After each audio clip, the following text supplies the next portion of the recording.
Andhra Pradesh CM Chandrababu Naidu రాజకీయాల్లో ఒక్క open mic అయితే చాలు తనదైన శైలిలో పెద్ద సందేశాలే చెప్తారు. కానీ ఇప్పుడు ఆ సందేశాలు అతిగా మారుతున్నాయన్న విమర్శలు వస్తున్నాయి. తాజాగా బాబు చేసిన ఒక వ్యాఖ్య ఇప్పుడు చర్చనీయాంశమైంది. ప్రకృతి రక్షణలో గొప్ప పేరు సంపాదించిన పద్మశ్రీ వనజీవి రామయ్య పర్యావరణ సేవలకు బాబు క్రెడిట్ తీసుకోవాలని ప్రయత్నించినట్టు ఆయన వ్యాఖ్యలు కనిపిస్తున్నాయి. వనజీవి రామయ్య నాకు చాలా సమీపంగా ఉండేవాడు. నేను చేపట్టిన పర్యావరణ కార్యక్రమాలు చూసి ఆయన ప్రేరణ పొందారు. చెట్లు నాటేవారు, నాకు రిపోర్ట్లు ఇచ్చేవాడు అని బాబు గర్వంగా చెప్పారు.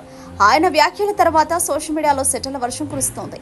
వనజీవి రామయ్య యొక్క జీవిత మిషన్ను బాబు తానే రూపొందించినట్లు మాట్లాడడంపై విమర్శలు వెల్లువెత్తుతున్నాయి. చంద్రబాబు నాయుడు ఇది వరకు కూడా తనకు సంబంధం లేని అనేక విషయాలను తన ఖాతాలో వేసుకున్న సందర్భాలున్నాయన్నది ప్రతిపక్షాల విమర్శ.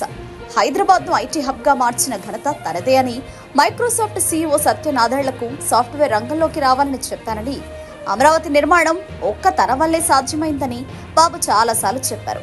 ఇవన్నీ ఆయన రాజకీయ బ్రాండింగ్ లో భాగమే అయినా నిజాలను అతిరంజితంగా చెప్పడంపై విపక్షాలు అడ్డుగోడగా నిలుస్తున్నాయి. చంద్రబాబు వ్యాఖ్యలపై స్పందిస్తున్న నెటిజన్లు వనజీవి రామయ్యని కూడా చంద్రబాబు తయారు చేశారా అని వ్యంగ్యంగా కామెంట్లు పెడుతున్నారు. మరికొందరు ఇలా అయితే బుద్ధుడికి ధ్యానం నేర్పించింది కూడా బాబేనన్నట్టు అంటూ సెటర్లు వేస్తున్నారు. వనజీవి రామయ్య లాంటి మహానీయుల సేవలను గౌరవించాలి, కానీ వాటిని ప్రచారానికి ఉపయోగించుకోవడం ప్రజాస్వామ్యానికి తగదు. ఎప్పుడూ నాకు గుర్తుండేవాడు, ట్రీ మ్యాన్ గా గుర్తింపయ్యాడు. ఆ రోజు పద్మశ్రీ వనజీవి రామయ్య నా దగ్గరికి ఎప్పుడూ వచ్చేవాడు. ఎప్పుడు వచ్చినా ఒక చెట్టు తీసుకొచ్చేవాడు. ఊరూరు తిరిగేవాడు. అందరికీ విత్తనాలు పంచేవాడు. సంవత్సరం వచ్చి నాకు రిపోర్ట్ చేసేవాడు. నేను ఈ కార్యక్రమాలు చేస్తా ఉంటే ఆయన ఎప్పటికప్పుడు ప్రోత్సాహపడి ఉత్సాహవంతుడై రోజుకు ఒక మొక్క నాటేవాడు. ఆయన నాటడమే కాదు, అందరి దగ్గర నాటిచ్చేవాడు.